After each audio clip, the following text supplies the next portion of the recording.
Hello, dear friends, and welcome to the Learning Future podcast. I'm your host, of course, Luca Parry. And today we've got an absolute treat because we are speaking with Mr. Olli-Pekka Heinonen, the Director General of the International Baccalaureate Organization. He's actually the 8th ever Director General, and he stepped into that role on the 1st of May, 2021. Before that, he was actually the Director General of the Finnish National Agency for Education, where he worked from January in 2017. It's fair to say I think you've almost held every position in Finnish politics, looking at your bio here, Olli-Pekka, but Minister of Education and Science from 94 to 99, Transport Communication from 99 to 2002, and Member of Parliament from 95 to 2002. And he's also, before that, he was the Director of Yle, and you have to get my pronunciation right on that, but that's the Finnish National Public Broadcasting Company. And so again, he joins us with this incredible amount of expertise as State Secretary of Portfolios of Ministry of Education and Culture, and Foreign Trade and Development, Ministry of Finance. It just goes on, Olli-Pekka, which is wonderful. And you hold a Master of Laws and honorary doctorates, in fact, from 2 different universities in Finland as well. He also is married, has 3 kids. So, he's human, amazingly, with all of that incredible kind of CV to begin us with. But Olli-Pekka, thank you so much for joining us for this conversation. My pleasure, Loker. It's great to reconnect with you. It's been a few years since Salzburg where we met. But question 1 is, what's something you're learning at the moment as a lifelong learner, clearly? What's something that you're learning? Well, I'm learning French. Living in Geneva, it's a necessity here, and it's been so interesting to kind of learn a new language from scratch, and kind of the learning French has been a learning experience on itself for me to kind of try to look at yourself and look at how the learning happens also at the same time. Really enjoyed it. That's brilliant. Oui, je suis en train d'apprendre français aussi, mais c'est pas très facile. Il y a beaucoup. Yeah, it's learning languages, I think, as an adult is such an incredible remembering of the learning process that young people go through every single day in schools. It's the beginner's mindset once more, the constant failure, the pit of learning, as we call it. It's good for you, Olli-Pekka. Thank you. And it's kind of, as you said, it's the question really that you get aware of the amount of kind of effort that you need to put into it. Also kind of repeat also. And sometimes we kind of, when we are planning the future of education and learning, we kind of forget that you need to have also that part there. Mm-hmm. Yeah, that it is falling down and getting back up over and over again and embarrassing yourself in the process, especially with language learning, which is great. Well, on that future of education piece, talk to us a little bit about, this is called Education Transformed. When you think about transformation as an agenda or as a construct, what is it that comes to your mind? How might you articulate what transformation means to you?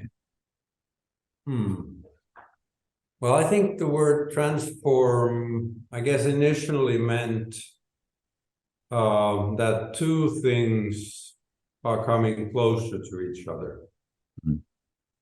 And it's not inform, it's not reform, but it's transform. And for me, what are the two things that are coming closer together when we're talking about transformative power of education? It's the learner and the world that are coming closer to each other. But it is also the way that the society is transforming itself. So it's also the kind of, in a way, it's a way of updating the society to better be fit with the challenges and the kind of aspirations for a better future. Mm-hmm. So that's the way I see it. And I also believe that we are living in a way in a world between times, like Zach Stein phrases it. Yes, yes. That's and in times like that, the transformative power of education is tested. That are we capable of using that tool as individuals, as communities, as societies, as a global mankind, to what it could be on its best. That's beautiful. I love this idea of the learner and the world moving closer towards each other. And something that I think for, mass education systems or mass schooling systems that were very much, I mean, my reflection often is people say education is broken. I don't use that frame at all. I think it functions as it was meant to function, but it's just no longer, it hasn't been updated, to use your language, for some time. I mean, the IB has very much been a leader in this for some decades, one might even say. So I guess, and yeah, Zach Stein, I'm very, very keen. I had a chat with him recently as well, actually. So he'll be a future guest on the podcast. But this idea of being between worlds, and in some ways that feels like where we are in education in this moment, is kind of the letting go of the old, but also the embracing of the new, post-COVID, post all these other challenges. How do you see kind of the future of education being not just reimagined, but remade? Because I think that for a long time, people have said, we need a new way, or we need a transformed way of understanding this. And, the UNGA last year had the Transforming Education Summit as its effectively kind of its headline. And so what's your reflections, the long-term policymaker, educator, Olli-Pekka, in this space about where we need to head? What are some of the shifts that are required against the backdrop of society that's also shifting? I think it's a good question because there's kind of so much noise in the space of educational discourse. And it's very difficult to kind of see what's the message really there that you should catch, where the signals really are. And kind of, I do think that there is something very kind of fundamental happening with the idea of moving in a situation where how would I say, the learning is more a kind of an emergent function. And that kind of challenges the question that how we, the older generations, are capable of transferring the valuable to the new generations. Because we are all learners in so many things. And it's, as you said, about the question of how to move to a new place. It's not anymore the way that the older generations are helping the younger generations, but I think it is more a situation where we need the different generations to help each other, to support each other to get over that border. And it needs to be a coherent story that we need to build with the old world and the new world, because it's an identity question, and it kind of will not be a functioning identity if we are not capable of telling what the path really is to the new. Another issue that I see that is fundamental is that I feel that we have had the kind of scientific worldview frame for a certain period of time as a kind of a basic frame for people to make sense, and also kind of it has enabled us also to disagree, because there's been a base on which you can disagree.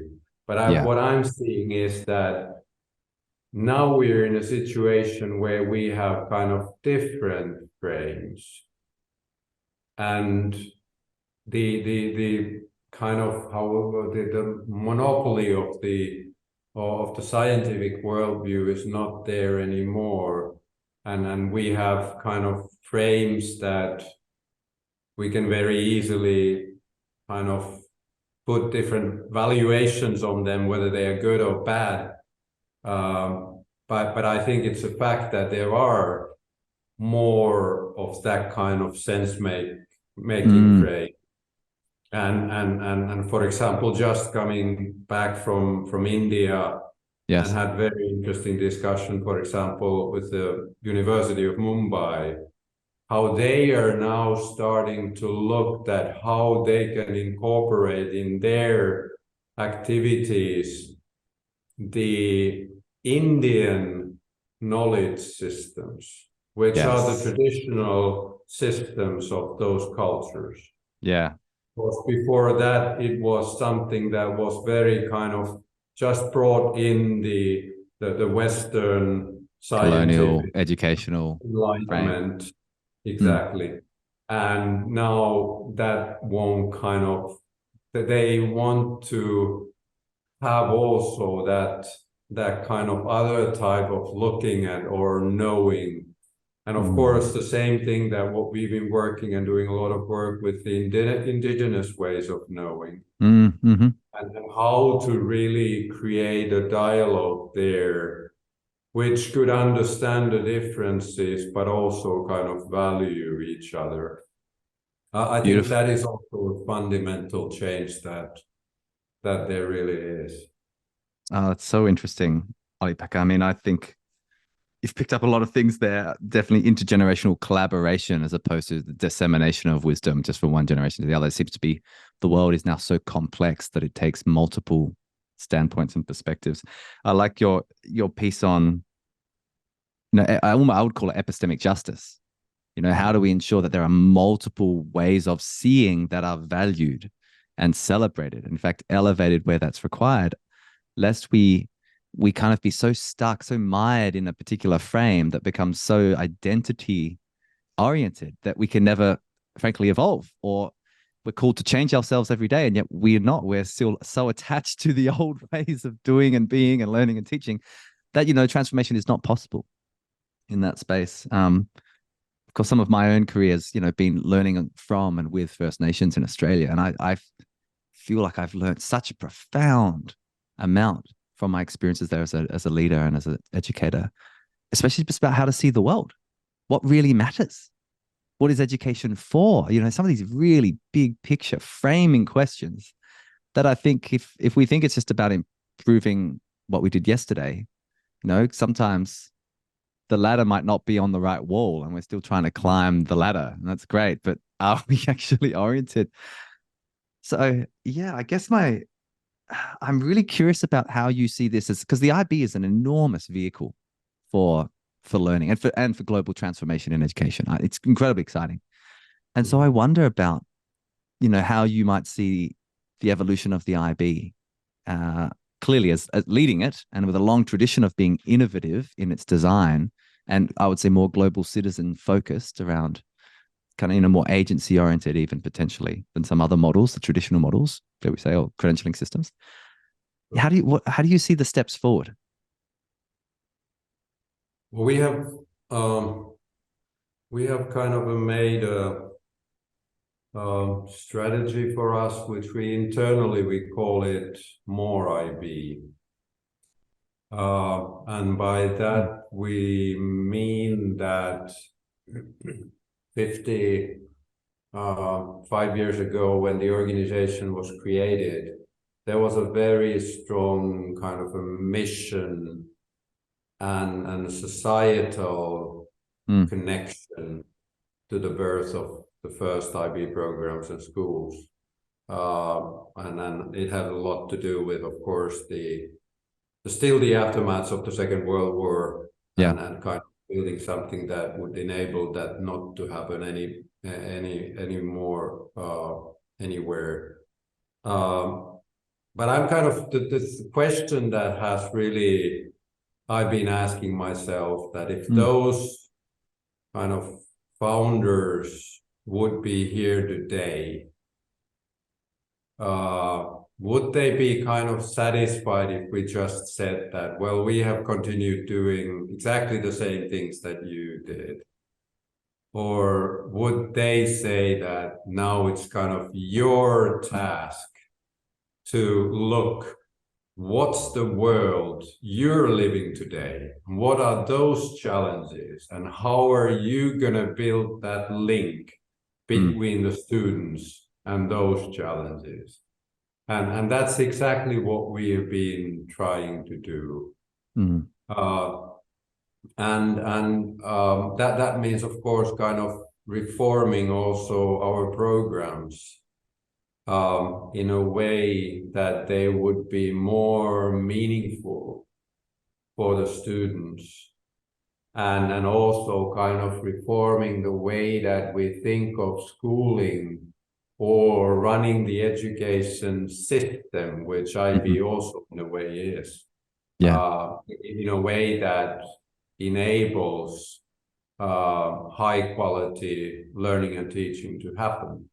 And of course, some of the things that we are doing in those areas is also a work that we've been doing, listening to students.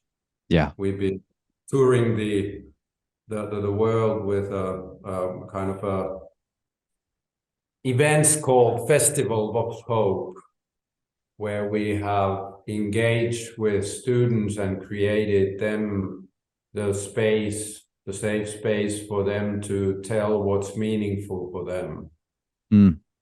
And it's very clear that certain things come up, identity questions very strongly. And again, I think it tells about that thing that we are in the world between times. Because in those times, identity is the one which is really kind of stressed. And other things that come up are the kind of global challenges, of course, the climate change, but not only that, but kind of loss of biodiversity, the inequalities that we are seeing inside and between nations, and so on. And the third thing that comes up is the kind of well-being questions more generally of students. And those are the issues that we're trying to incorporate in our programs to kind of understand that those challenges exist, but also then to have our programs to be able to give also tools and solutions to cope with those challenges. So that's really is at the core what we're doing. I love the focus on meaning, or meaning making. I mean, I think there's so much in that, Olli-Pekka, and clearly a theme of our conversation already is this piece on identity. You know, it's not just what do we need to know and what do we need to be able to do, but who are we called to be or become? That idea, you know, of being a global citizen or a change agent, or someone who understands their contribution to a community or to a society as we are between these worlds. I mean, I'm sure you've been doing it as well. I've been tracking kind of the developments in artificial intelligence and generative AI in particular. And I mean, it's just, we're in the middle of this renaissance explosion. And, you know, there's kind of a lot of concern about that explosion at the same time as there's a lot of kind of anticipation about what it might mean. And I think the one thing that AI can't yet do is is to be us, is to be human. And so I think we're seeing kind of a really significant transformation in the routine versus non-routine, but actually the most powerful things are for our kind of deeper human qualities of belonging, social connectedness, emotional regulation, agency as a theme, embodiment, the idea of the mind-body connection or the extended mind research, which I think is so interesting. And this kind of is blowing open, I think, the possibilities for schools and education to respond.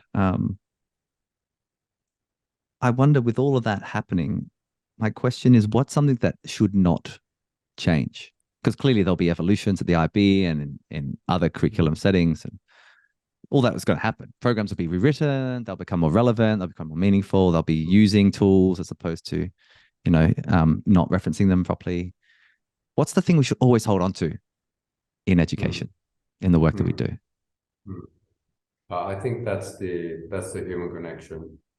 That's that when we're talking about learning and when we're talking about younger children enabling their growth path, that it is really a deeply human kind of a quality that we're capable of being next to each other and having that ability to help the other to reach important things in their lives as learning. And I think that is something that I'm hoping that we are using AI, for example, in a way that leaves more room for those moments of connecting and meeting, that it would more bring people together than kind of distance them from one another. I definitely kind of see that that's something that we must very strongly hold on to that.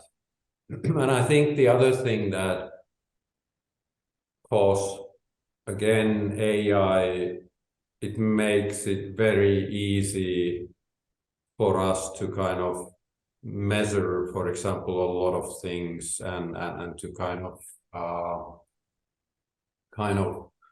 get big data on a lot of things.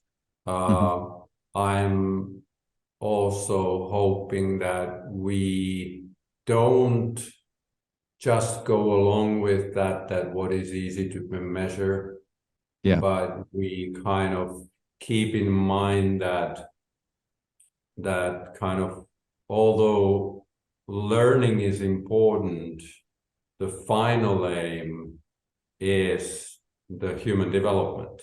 Yeah. That in that sense, the learning is a tool for human development. Yes. And we're so good. I kind of love the phrase that it was Albert Einstein, one of the most quoted person in the world, but kind of he also had one quote where he said of his time already that we humans are so good at crystallizing the means and forgetting the final aims. And that's the kind of thing that we must not do with all this complexity and change around us. Beautiful reflection. I mean, to your comment about big data, I think when we think about human connection, Olli-Pekka, it's often small data. It's like, here's one. Here's the n equals 1. It's like this very kind of human-centered approach. Who are you? What do you love to do? What does the world need? What can you be paid for? The Ikigai model. It's a beautiful other conception, about human-centeredness or purpose. And, purpose meaning passion, meaning profession, meaning vocation, which I think is just, being able to sit next to somebody or just, and I wonder about the society. You brought up the kind of shifts in society. There does seem to be this just reality that everything has become so, I think it's just a byproduct of user-centered design or design thinking more broadly, which is let's make it this easier for the user and solve pain points. But sometimes those pain points are actually experiences that help to develop a capability. So if the purpose of education is human flourishing through human development and learning is the main vehicle to get there, I sometimes think we are taking too much from our young people. You get the experiences for them to expand and to create identities that are multiple, that are complex, as opposed to just pressing a single button and everything kind of being worked out for you. You know, like there is something about playing in the mud, or Yeah. in your native Finland, going out Yeah. when it's minus 15, you know, all rugged up and playing outside as the young people seem to do.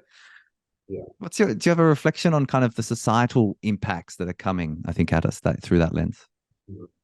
I think you're right that, and that's a little bit also the challenge sometimes, that when we're talking about well-being, it's kind of thought as a synonym to kind of wellness Mm, industry, and I think that's a dangerous kind of comparisons, in that sense that kind of well-being doesn't mean that you're kind of always feeling happy and there are no mm, troubles in life, but it's all kind of sunshine.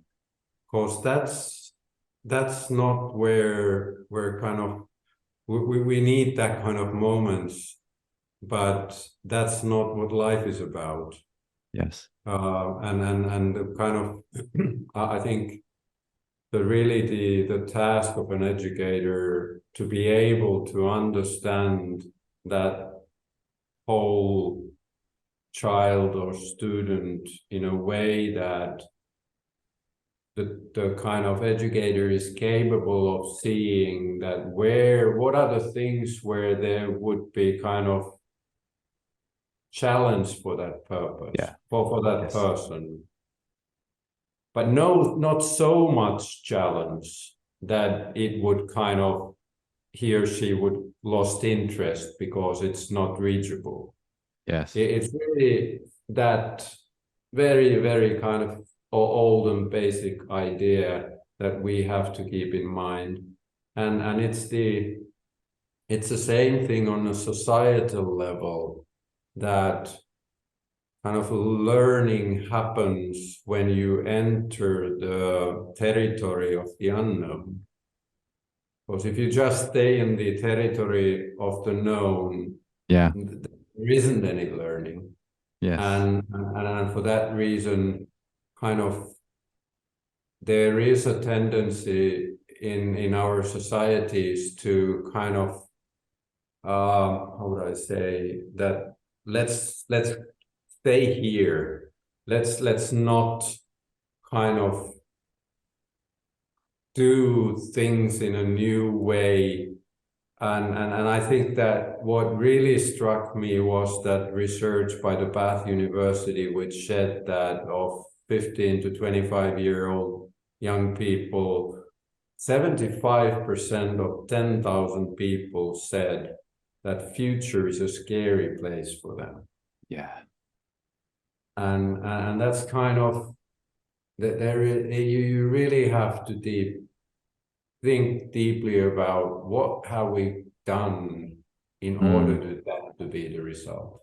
mm, And there was also a number of those same students who had the belief that world will come to an end during their lifetime. wow. And how do you kind of live a life with that kind of a belief? So I think there is some kind of heavy lifting for us to do to make a better job in kind of may have that kind of safe path to growing and developing as a human, but also in a way that includes that idea of the agency, includes that idea towards action Mm, for making a better world. And I kind of I see that as a big question for all education systems. And I think we come back to the question of the kind of big changes and transformation. What are the two things that should be brought closer together? I think the action is the centerpiece, how mm. the learner and the world can come together. I think that's beautifully put, Olli-Pekka. My reflection is that we're not in a knowledge economy at all. We're in a creation economy. So it's applied knowledge, uh, augmented with technologies for the pursuit of human progress and equity. And I, this piece on hope, I mean, you think about the nihilism that you've just spoken about from the data in our young people of, well, what's the point? Or the future is a scary place, as opposed to what childhood ought to be, which is look at the possibility ahead for me to act, to be a contributor. Cornel West says this beautifully. It's not about having hope, it's about being hope. It's internalizing that orientation such that you can see what's possible, see what's best, and then actively work against the really significant challenges to get us there. The other part I heard from you was really interesting is this, like the challenge that we've removed from our world. I feel like we've been focusing on solving struggle and not solving suffering. And I make a distinction clearly, where suffering is potentially more optional than struggle. Struggle is how we expand and learn. And yet now it's like, you used to go out and have to run a cross country race, or you had to kind of step through the mud or build a tent or whatever the case might be, or even just read a novel cover to cover, and now I think we are all being called to do that less and less because someone has AI synthesized the novel for you into 5 dot points. Yeah. And I am curious about where this takes us, Olli-Pekka. I'm a hopeful kind of guy, but I do wonder about, I don't know if some of these developments are going to help us expand, because we need the productive struggle always at the core of our striving, our expansion. It's the suffering that we should try to solve for as much as possible. And I think those 2 points are connected also in a way that, because we have so many kind of dystopias that we are creating, but where are the kind of utopias? Where are the kind of the positive, yes, imaginate kind of futures that where we would like to live, that would be the better ones?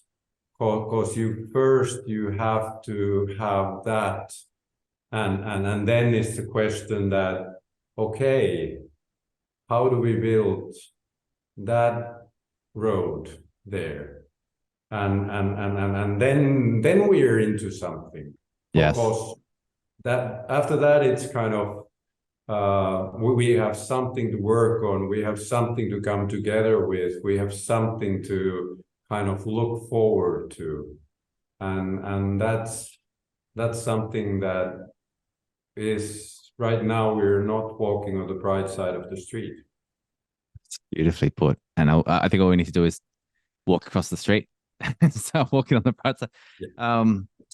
I think that's such a powerful piece around, we are, Hollywood loves dystopian futures, like everything we see is about the kind of cataclysmic end of the world, or it's post-apocalypse. And there seems to almost be kind of I don't know why, but a real desire to want to look towards that. But the idea of creating utopian futures that we can then look at what's the pathway forward, how do education systems play a role? I mean, I need to ask this question, Olli-Pekka, because some people go, oh, utopian education systems. They'll go, oh, Finland. It's a utopia. The happiest country in the world. It's freezing cold most of the year. I do want you to reflect on that as someone that has spent most of your contributive life in that space. What is it about? Clearly, it's not a utopia, but there are some elements that you just got so right. I'd love you just to reflect on that. Not that it's you're now a more global space, but what are your lessons from that kind of chapter? Well, I think one thing is that there are kind of several things, but one thing is that there is this this kind of thing connected to the identity of Finland being an independent nation, because education was seen as a means to reach national identity and national independence, because it was a small country And then it was seen that the only way really to have that national identity was to raise the knowledge and awareness of the whole population, of our culture, our languages, Mm. that kind of carries on. It's in the DNA of the nation. The other one is that there is a uh, strong sense of the kind of a whole of a person development that and it kind of goes throughout the life of a person, that it's always seen as a kind of a possibility to develop as a whole, and that's I would say that has had a very strong impact. And of course, maybe the third one, which is connected to the first one, is that now having kind of traveled around the world, seeing different cultures, different kind of value systems, which all have their good parts. But in Finland, the kind of equality and equity, they're very strong there. It's really something that Finnish people feel strongly about. And I think the education of the kind of how to build the education system so that it really makes sure that everybody has those same possibilities, and not only the same kind of possibilities, but also that the needs of different individuals are taken into consideration. So I think those are the elements that why it's been a well-functioning education system. Yeah, I love the piece around, again, another theme to our conversation, identity. Education as a means for national identity, for the expression of self of an entity. And I think that's why, at least from the outside, you see long-term decision making kind of beyond any political cycle. I think in Australia, in the US, in other parts of UK, so you see these kind of big swings in education policy from one side to the other, and then we go back to basics, then we go progressive, and and it seems like such an enormous waste of time in sometimes, because we've forgotten the longer arc that it's the quality of an education system that will determine the prosperity of a country. I think that's an unarguable point. The education as really the key foundational stone for not just national prosperity, but maybe even for survivability. If we dissolve SDG 4, quality education, I think the other ones will then be properly attended to, because then we can make better decisions. We can have that compassion orientation. We can understand our role. Yeah, but I think that's kind of something that I'm seeing that is getting worse around the globe. The question of the kind of polarization in the discussions. It has kind of reached the classroom too, and then the outcome is exactly what you say, that you go from kind of one end of the pendulum to the other one after elections. Yeah. And that's kind of it means that you can't have any coherent and consistent education policy. That at the end it's the teachers who lose their trust of kind of new strategies and new policies coming all the time, not properly implemented, but kind of left halfway, and the teachers are just saying that let's wait, let's not do anything, there will be a new coming pretty soon, so we'll get over this one too, and that's such a harmful thing to happen. Of course, there would be some very valuable decisions to be made also in national education policy, and now it's kind of becoming kind of frozen for these reasons. Seems like there's that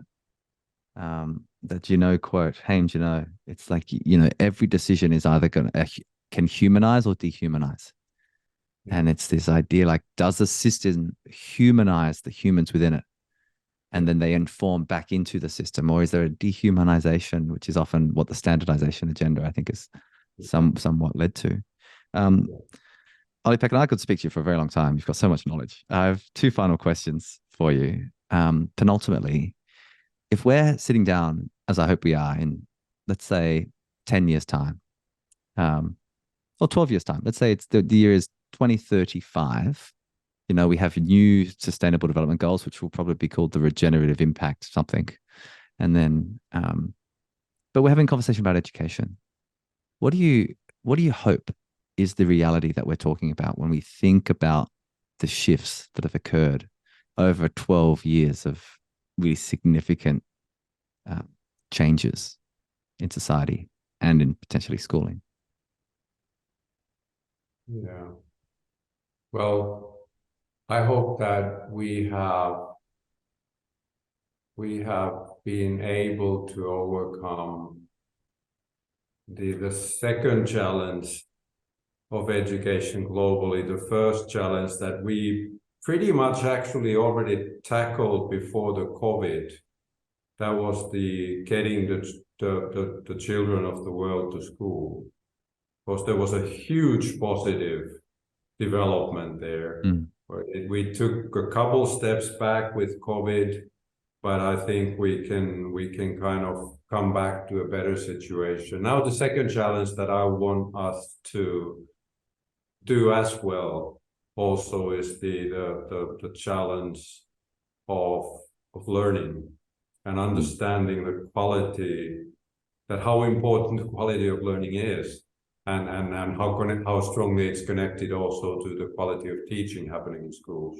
And to that extent, I do hope that we're capable of creating the tools to increase the numbers of qualified teachers in the world to meet the needs of the future generations and the existing generations.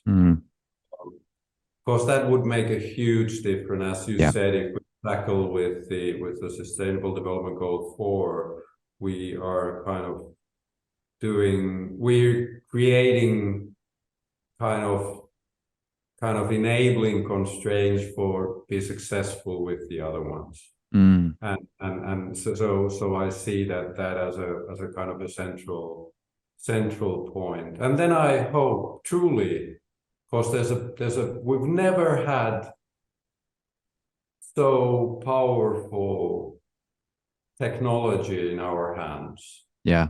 That we could be wise to use it in a way that enables us to be more human, that enables us to use our individual strengths and to utilize each other's strength in order to kind of create collective wisdom in our societies.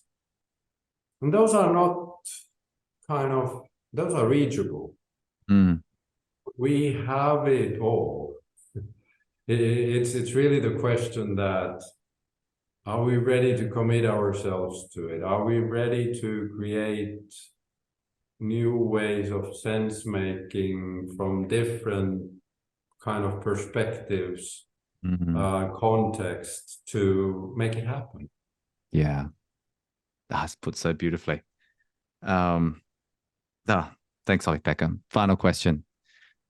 What's your take-home message for anyone listening to this? And our listener audience are largely educators, parents, some innovators, policymakers, designers. What would you say to them as someone who's dedicated, a large chunk of your life to public service, but in particular to the pursuit of education and learning quality in particular through your leadership roles? Well, I would say that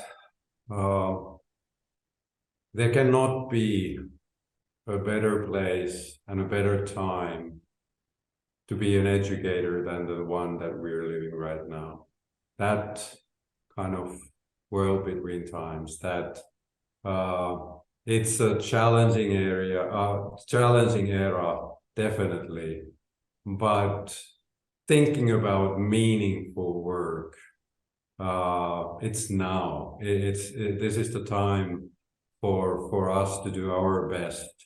And I don't kind of think that any educator has the difficulty to go to work every day knowing the fact that what a difference it could make, of course, to individuals, but not only individuals, that we're talking about the way that the societies are reforming themselves and transforming themselves. And I think that kind of thinking that comes so strongly with kind of John Dewey thinking. I think we are finding it for new, and I see a lot of strength in it. Beautiful. Yeah, it is. I sometimes reflect it's not just innovation that we need, Olli-Pekka, it's remembering. And that's remembering what really matters, what's most meaningful for us as humans, as societies, as communities. Thank you for taking us on this beautiful journey of remembering and of meaningful conversation. It's been a delight to reconnect with you. Likewise. Let's keep in touch. Absolutely.